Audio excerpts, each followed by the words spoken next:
Hello folks, this is Dr. Sandy Gluckman, and today I want to spend some time speaking to you about a profoundly important topic.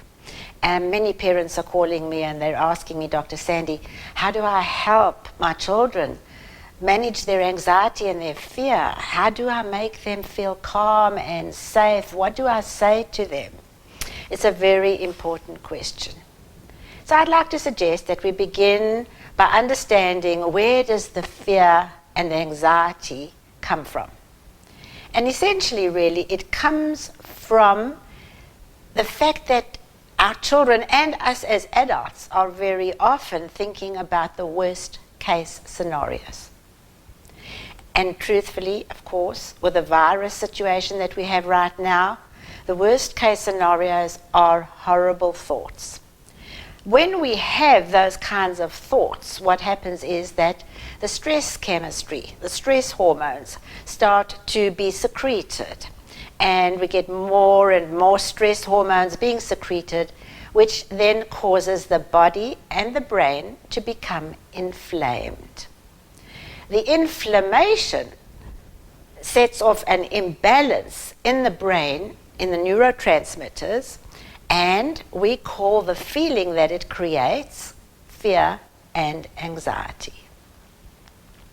So really what we're wanting to be doing is to be able to stop the thoughts about the worst case scenarios so that we don't set off that stress syndrome. There is another important thing that I want to tell you about, and that is that when we are stressed, we as adults, children are stressed. What happens is that the inflammation interferes with our behavior and it causes fight, flight, and freeze type of behaviors. These are stress survival behaviors.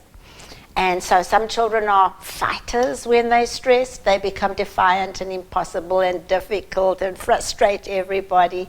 And some children are flighters when they're stressed. They go inwards, they get quiet and withdrawn and sad.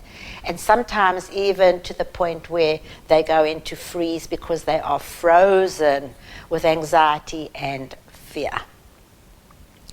So the answer to your question of how do we help our children with their anxiety and their fear is that we need to tame that fear by changing the chemistry around fear. And when we're talking about real chemistry in the brain, in the body, we need to change that chemistry of fear into a chemistry of emotional resilience. And yes, perhaps you never thought about it this way, but emotional resilience is a chemistry. It's a different kind of chemistry. So when we are able to convert the chemistry of anxiety into the chemistry of emotional resilience, you will have the children feeling much calmer, much more in control, and much happier. So how do we do that? Well, I'm going to discuss with you 3 ways that we can increase our children's resilience and, by the way, our own emotional resilience as well. Firstly, meditation. Meditation is an amazing tool for building inner emotional resilience. And I am emphasizing the word inner resilience. We are not ever going to be able to make our children resilient from the outside in. So many people encourage their children to be stronger, and they ask me, Dr. Sandy, should I push them?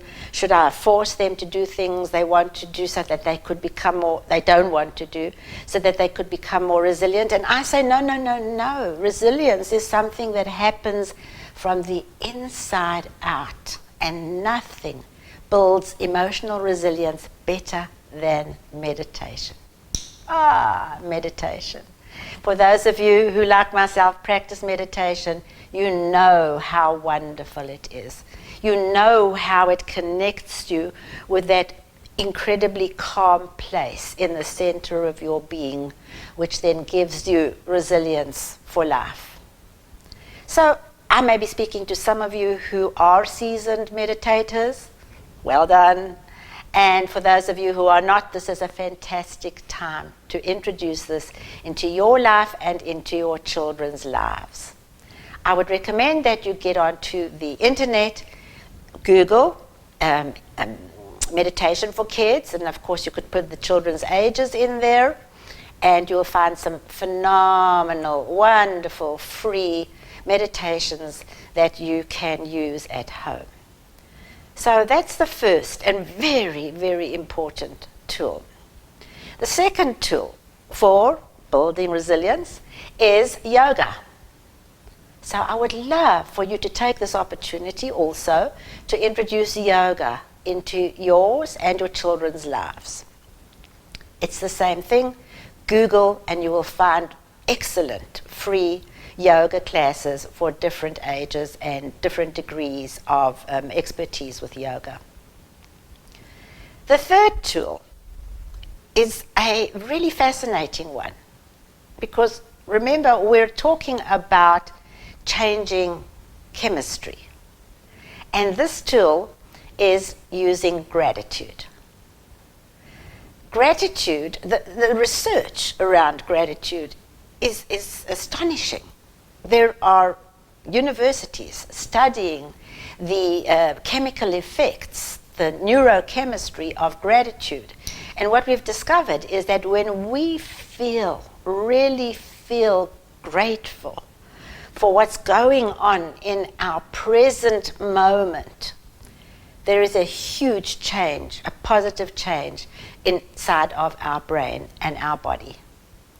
So I would really suggest make it a routine that you, at the end of the day, all share some gratitude. Or I must say that if there is a moment of anxiety where somebody is feeling truly, truly anxious and finds it difficult to deal with it, just sit down with that person, let them become centered in the present, let them look around their space so that they're connecting with where they are, and when they are centered, ask them to share some gratitudes with you, and you share gratitudes with them.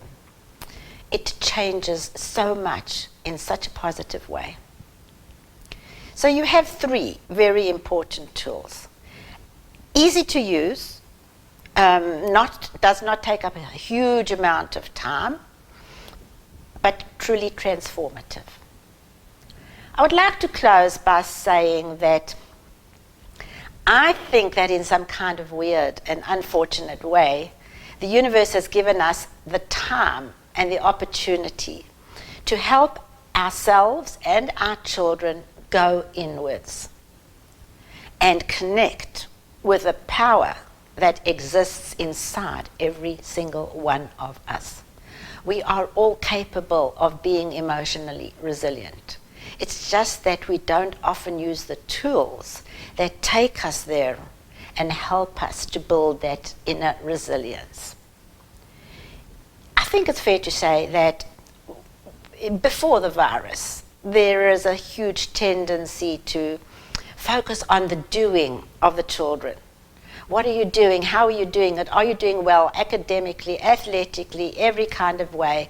Always talking about the outside of the child rather than the inner being.